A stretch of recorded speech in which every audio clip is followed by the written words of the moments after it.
ప్రపంచంలో సరికొత్త fashion Kisan fashion mall ఇప్పుడు మన బీరంగూడలో.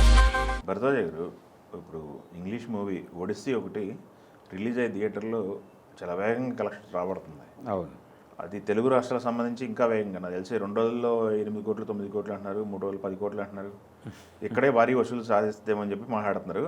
అయితే ఇక్కడ ఇంకొక టాపిక్ వచ్చింది ఏంటంటే, మన విఠలాచారి గారి సినిమాల రిఫరెన్స్లు కనపడుతున్నాయి, విఠలాచారి గారి సినిమాల కాపీ ఒడిస్సీ అనేది మాట్లాడుతున్నారు. విఠలాచార్య సినిమా మాత్రమే కాదండి, మనకి భారతీయ పురాణపు ఛాయలు కూడా దానిలో చాలా ఉన్నాయని. అంటే ఇది ఒక రకంగా గ్రీకు రామాయణం అనుకోవచ్చు అన్న ధోరణి. అంటే అక్కడ కూడా స్వయంవరము, విల్లు పట్టుకోవటము, ఈ వ్యవహారాలు ఉన్నాయి. అంటే శివధనుర్భంగము గావించిన రఘురాముడిని ఆవిడ వివాహం ఆడినట్టుగా అక్కడ కూడా ఆ రెఫరెన్సులు కనిపించేలాగా సన్నివేశ కల్పన నడుస్తుంది.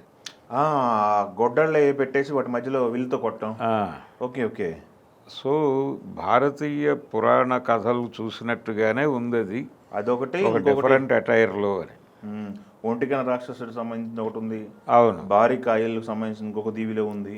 మనకి చాలా సినిమాలు గుర్తొస్తాయి. రామాయణం గుర్తొస్తుంది, మహాభారతం గుర్తొస్తుంది. దాంతోపాటు మనం చూసినటువంటి అనేక జానపద చిత్రాలు, పాతాళ భైరవి, ఇవన్నీ గుర్తొస్తాయి. ఓకే. అంటే పర్టికులర్గా మాంత్రికురాలు ఎపిసోడ్ ఒకటి ఉంది కదా, ఉంది మాంత్రికురాలు ఎపిసోడు. అది విఠలాచార్య రిఫరెన్స్ అంటున్నారు. ఓకే. విఠలాచార్య రిఫరెన్స్ కాదు అది, ఇది నిజానికి హోమర్ రాసినటువంటి గ్రీకు పురాణమే. దానిలో ఆయన యుద్ధరంగం నుంచి తిరిగి వెనక్కి రావటానికి ఆ తీసుకునే టైంలో ఆయన ఎదుర్కొనే సమస్యల్లో ఇవన్నీ వస్తాయి. అంటే జానపదము పురాణము కలగలిసినటువంటి వ్యవహారం అది. ఓకే. అందుకని మన పౌరాణిక రెఫరెన్స్లు ఉన్నాయి, అవి వెతుక్కునే వాళ్ళు వాటిని వెతుక్కుంటున్నారు. దానిలో ఒడిస్సీలో జానపద రెఫరెన్స్లు వెతుక్కుంటున్న వాళ్ళు అది వెతుక్కుంటున్నారు. జగదేకవీరుని కథ సినిమాలో ఆయన వాళ్ళు వెళ్ళిపోయిన తర్వాత హీరో అనుకోకుండా ఒక కోరిక కోరి, ఆ కోరిక తీరి, మళ్ళీ ఆ కోరిక నుంచి అవతల వాళ్ళు చెరగొట్టి దాన్ని రీగెయిన్ చేసుకోవటానికి పడే యుద్ధమే జగదేకవీరుని కథ సినిమా. ఓకే. ఆ రిఫరెన్స్లు కూడా కనిపిస్తాయి. ఓకే. అంటే భారతీయ పురాణాల్లోనూ భారతీయ జానపద కథల్లోనూ ఉన్నటువంటి అనేక ఎలిమెంట్స్ ప్రపంచ సాహిత్యంలోనే ఉన్నాయి. అందుకని మనకు అవతార్ సినిమాలో కూడా రామాయణం రెఫరెన్స్లు కనిపించాయి అనేది ఒక చర్చ జరిగింది. ఇప్పుడు వీళ్ళు వారణాసికి ప్రపంచవ్యాప్తంగా నడుపుతున్నారు కథని. అంటే గ్లోబల్ స్టోరీగా మార్చే ప్రయత్నం చేస్తున్నారు దాన్ని. ఈ గ్లోబల్ దీనిలో రకరకాల రెఫరెన్సుల్లోకి వెళ్తారు.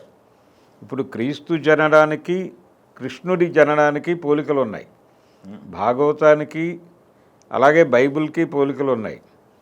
అంటే ఇక్కడ కంసుడు ఈ ముందే తెలుస్తుంది తనని చంపేటువంటి వాడు దేవకి గర్భంలో జన్మించబోతున్నాడు అని తెలిసిన తర్వాత ఆవిడకి పుట్టిన పిల్లలందరినీ చంపేయమని ఆదేశిస్తాడు. అక్కడి నుంచి ఆ గొడవ మొదలవుతుంది.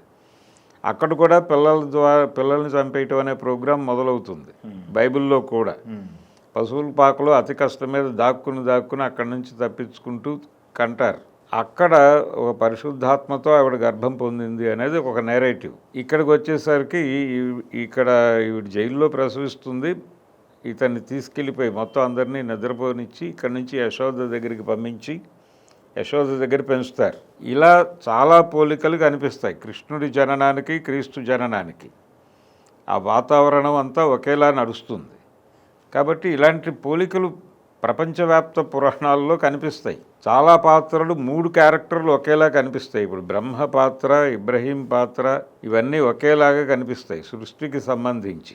అలా ఈ రెఫరెన్స్లన్నింటినీ మిక్స్ చేసి ఎక్కడో చోట కనెక్ట్ అవుతూ ఉంటాయి అన్ని పురాణాలు, అన్ని మతాలు, అన్ని మత వాంగ్మయాలు అన్నీ ఎక్కడో చోట కలుస్తాయి.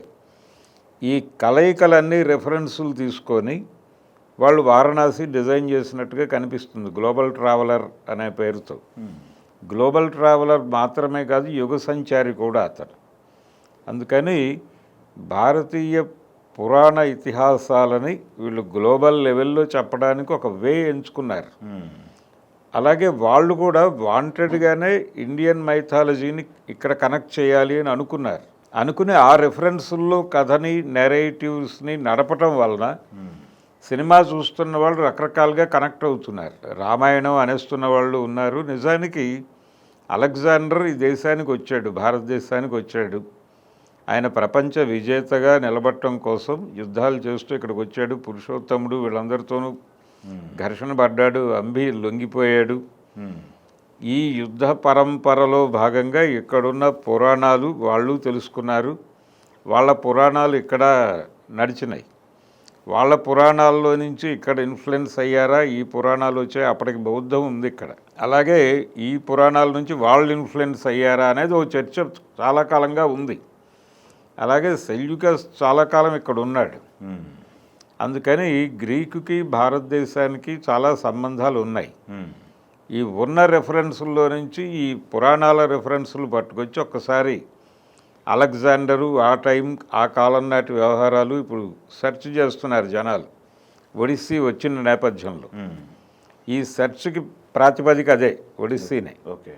కనుక ఇప్పుడు గ్రీకు పురాణాలకి భారతీయ పురాణాలకి ఉన్న పోలికల మీద ఒక అప్రకటిత చర్చ జరుగుతుంది బయట. ఓకే, అదేలేండి. బాగా కనెక్ట్ అయింది సినిమా అనేది. ఇక్కడ కనెక్ట్ అయింది. డబ్బులు బాగా ఎంత వస్తాయి ఇండియా వైపు నుంచి అని చెప్పి 2000 crore పెట్టి తీసిన సినిమా అది. అదే మా తెలుగు రాష్ట్రాల్లోనే ఫస్ట్ 2-3 రోజుల్లో 10 కోట్లు అంటే ప్రపంచవ్యాప్తంగా ఇది ఎంత కలెక్ట్ చేస్తుంది అనేది. ఇండియా నుంచి ఇండియా నుంచి ఎంత తీసుకెడుతుంది, అది ఎంత కాంట్రిబ్యూట్, ఇక్కడ వేరియస్ లాంగ్వేజెస్ నుంచి ఎంత పూల్ చేస్తుంది అనేది ఒక డిస్కషన్ పాయింట్. అయితే ఇది మొత్తం కూడా నా ఉద్దేశంలో వారణాసికి ఒక టెస్ట్ ట్రయల్ లాగా చూస్తాడు. ఈ టెస్ట్ ట్రయల్లో నుంచి వీళ్ళు ఎలా సినిమాని తీసుకెళ్లారు జనంలోకి, ఈ చర్చలు నడుపుతున్నారు అనే యాంగిల్లో వాళ్ళు ఏం నెరేట్ చేయాలి, ఎలా డ్రైవ్ చేయాలి సినిమాని అనేది ప్లాన్ చేసుకుంటారు. అందుకని రాజమౌళి టీం చాలా క్యూరియస్గా గమనిస్తోంది ఒడిస్సీ మూమెంట్ని. ఇవన్నీ వాళ్ళకు ఉపయోగపడే అంశాలే, ఇవన్నీ వాడతారు రేపు పొద్దున. ఓకే. కనుక ఇది ఒక టెస్ట్ ట్రయల్ ఫర్ వారణాసి అనుకోవచ్చు.